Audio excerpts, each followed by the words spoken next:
If you've never used a Ouija board, that's probably a good thing. Many people believe that doing so invites the dead into your home. And while some people use it as entertainment, or even to contact their loved ones who have passed away, sometimes it opens the doorway to something much darker.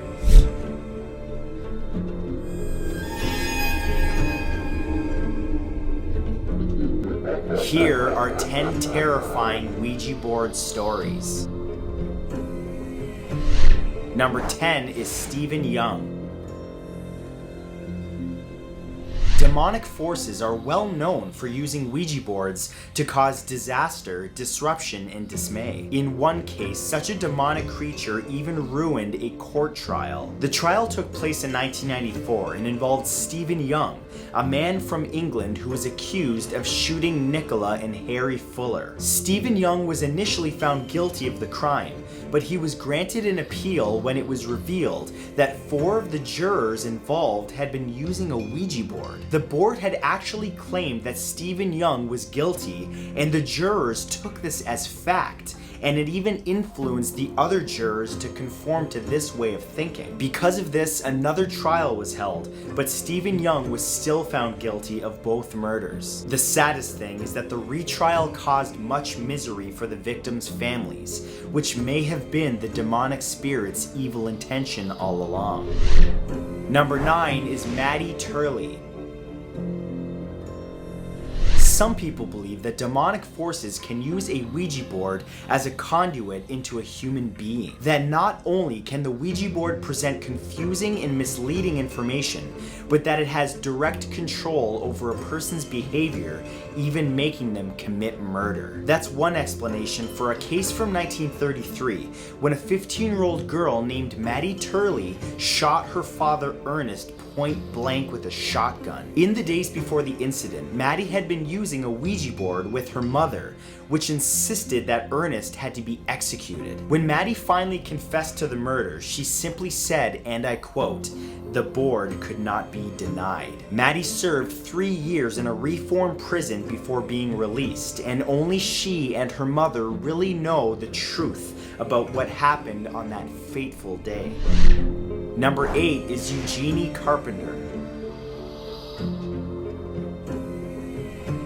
Perhaps the earliest case on record of a Ouija board being used by a malevolent force is the 1891 account of Bostonian Eugenie Carpenter. Eugenie had married at an early age and was deserted by her husband. Heartbroken, she tried to move on with her life, but it was the hope that her estranged husband would one day return to her that helped her through the years. However, years later, Eugenie heard about the new witchboard craze, that it could answer questions from beyond and even predict the future. And so she bought one. She returned home and eagerly began asking the Ouija board questions. When she asked if her husband would return to her, the board simply said, "No, he has ceased to love you and will never return." This finally robbed Eugenie of all hope, and she immediately suffered a complete mental breakdown soon after, which ultimately led to her death. Number 7 is the San Juan Incident.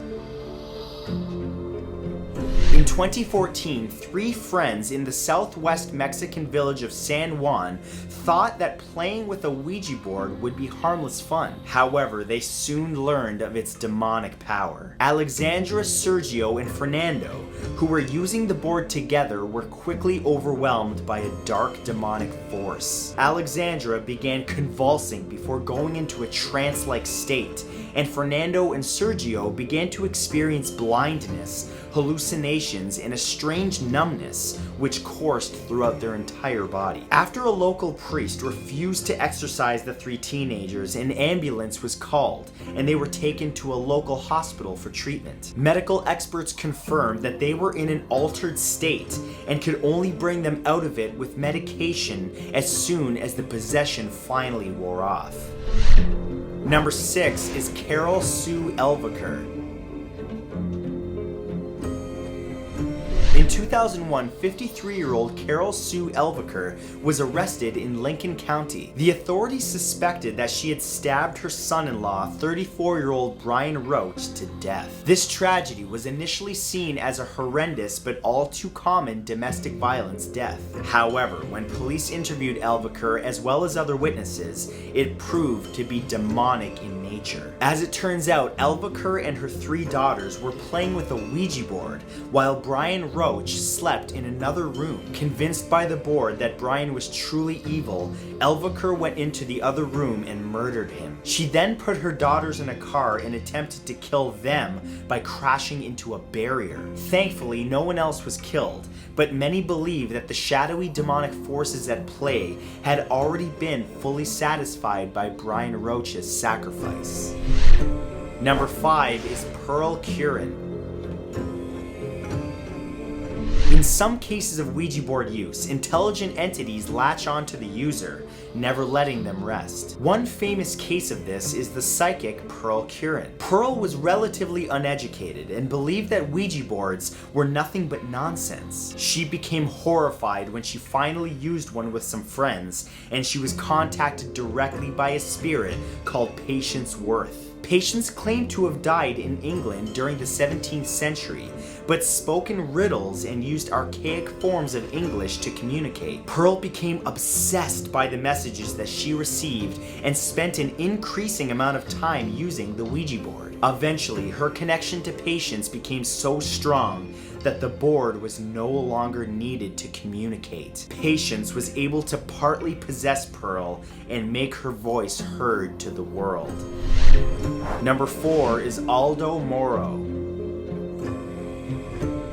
As well as providing false information, demonic forces often provide something much worse through the use of a Ouija board. They will often mix truth with fiction, which was the case that happened with Aldo Moro. Moro was the leader of the Cristiana Democrat Party in Italy. In March of 1978, he was kidnapped by an extremist group. In an attempt to find out where he had been taken, a group of politicians used a Ouija board. When asked where Moro was being held, the board answered with 3 separate places. All of them were searched, but eventually Moro's dead body was discovered in a place called Via Gradoli in Rome. The Ouija board had led investigators on a merry dance, covering the true location with cryptic hints. It's almost as if whatever was at play took pleasure in the misdirection as well as Moro's death.